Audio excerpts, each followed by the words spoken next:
একটু রামপুরহাটের ছবিটা দেখায়। সেখানেও আবাসে বিক্ষোভ মার গ্রামে।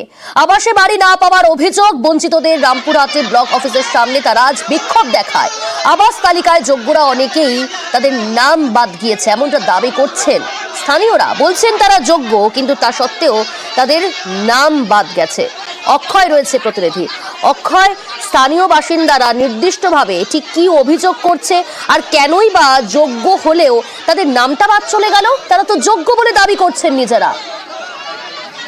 দেখো, তোমাকে জানিয়ে রাখি, রামপুরহাট 2 নম্বর ব্লকের যে ব্লক অফিস, সেই ব্লক অফিসের গেটের সামনেই প্রায় শতাধিক মানুষ আজকে বিক্ষোভ দেখিয়েছেন। তাদের অভিযোগ একটাই যে রামপুরহাট 2 নম্বর ব্লকের যে সমস্ত গ্রাম পঞ্চায়েতগুলি আছে, সেই গ্রামের মানুষজনের একটাই অভিযোগ যে তারা যোগ্য বাড়ি পাওয়ার, কিন্তু তাদের যে সার্ভে হয়েছে সেই সার্ভেতে নাম নেই। এবং যে সমস্ত পাকা বাড়ির যে লিস্টে নাম আছে, এবং এই গ্রামবাসীরাই অভিযোগ করছে যে যারা যোগ্য তাদের বলা হচ্ছে কেন যোগ্য ব্যক্তিদের নাম তাহলে বাদ গেল।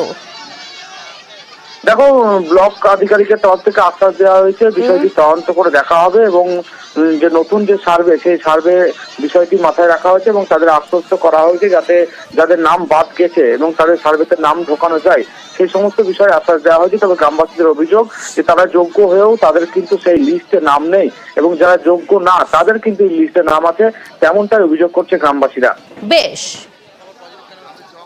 যাদের যাদের বাড়ি পাবে বলে লিস্ট গেছে, সেই লিস্টে যাদের পাম্প আছে, মোটরসাইকেল আছে, চাকরি আছে, 5 থেকে 7 বিঘা জমি আছে এবং ছাদ বাড়ি আছে, এবং এর আগে 2-3 বার করে বাড়ি পেয়েছে, তারাই পেয়েছে।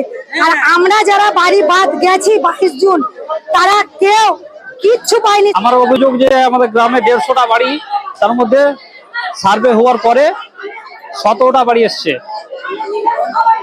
আমি ভাবছি আবার পুনরায় সার্ভে হোক। খুব খারাপ হয়েছে, যারা সার্ভিস করে সেদের এসছে, যারা পাকা বাড়ি তাদের বাড়ি এসছে, আমার কাঁচা বাড়ি অথচ আমার আসেনি।